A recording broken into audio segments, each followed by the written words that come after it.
நமது கழக உடன்பிறப்புகள் அனைவருக்கும் வணக்கம். இப்போது ஒரு லாஸ்ட் ஒரு 1 or 2 வீக்ஸாகவே வந்து 2-3 எலெக்ஷன் சர்வீஸ் வந்திருக்கு. அது எல்லாமே வந்து நமது திமுக கழகம் வந்து முன்னிலையில் இருக்கிறதா வந்து சொல்கிறாங்க. ஆனால் அவங்க சொல்கிற நம்பர்ஸ் தான் வந்து ரொம்ப விசித்திரமாக இருக்குது. நேற்று வந்த ஏஎன்எஸ் சர்வே வந்து 44.9% எடுத்து 180 தொகுதியில் முன்னிலையில் வைப்பாங்க. அதே மாதிரி இதுக்கு முன்னாடி வந்த இந்தியா டுடே அவங்களுடைய கருத்து கணிப்பில் வந்து 45% எடுப்பாங்க. அதே மாதிரி நம்ம நியூஸ் 18 CNN அவங்க வந்து 40%, 43 அந்த மாதிரி ஒரு சதவீதம் போட்டிருந்தாங்க. எல்லாவுடைய கருத்து கணிப்பிலும் திமுக கூட்டணி முன்னணியில் இருக்குது அப்படின்னு சொல்கிறாங்க.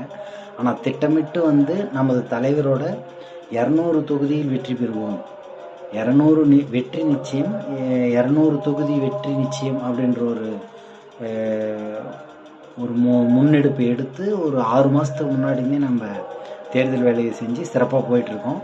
ஆனால் இந்த கருத்து கணிப்பு எல்லாமே நம்ம வெற்றி பெற்றாலும் நமக்கு ஒரு ஃபைட் இருக்குது அப்படின்ற மாதிரி காட்டுறாங்க. ஆனால் களத்தில் அந்த மாதிரி எந்த ஒரு அறிகுறியுமே இல்லை. நம்ம திமுக கழகம் வந்து 200 தொகுதிக்கு மேல் வெற்றி பெறுவது வந்து யாராலையும் தடுக்கவே முடியாது.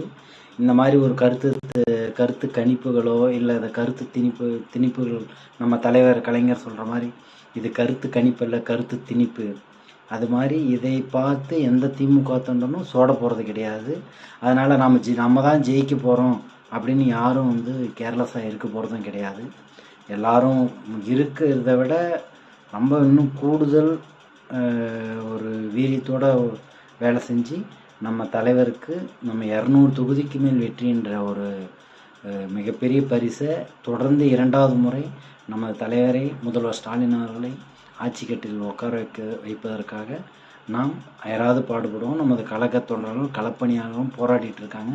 இந்த மாதிரி கருத்து கணிப்புகளை விட்டு குட்டையை குழப்புறது, அதுவும் ஒரு நேற்றெல்லாம் வந்து நார்த் இந்தியாவில் ஒரு மீடியாவில் வந்து நியூஸ் 18+ தான் நினைக்கிறேன். அவங்க வந்து யார் முதல்வர் என்ற போட்டியில் 42% முதல்வர் ஸ்டாலின் அவர்களும் 40% எடப்பாடி அவர்களும் பக்கத்தில் இருக்காங்க. இது எப்படி வேணாலும் களம் மாறும் அப்படின்ற குட்டையெல்லாம் குழப்பிட்டு இருக்காங்க. அது களம்லாம் இல்லை. கண்ணுக்கு தெரிஞ்ச வரை நம்ம தலைவருக்கு நிகர் எந்த முதலமைச்சருமே இல்லை. முதல் இடத்து 2வது இடத்துக்கும் 3வது இடத்துக்கு மட்டும்தான் போட்டி. அது ஏடிஎம்கேவா இல்லை நாம் தமிழரா இல்லை டிவிகேவா அப்படின்றதான் போட்டியே தவிர நம்ம முதல்வர் ஸ்டாலின் அவர்கள் பக்கம் யாரும் நெருங்கவே முடியாது. வெற்றி பெறுகிறோம், களத்தில் வென்று காட்டுவோம், தளபதி அவர்களை 2வது முறையாக ஆட்சி கட்டில் அமர்த்துவோம். நன்றி, வணக்கம்.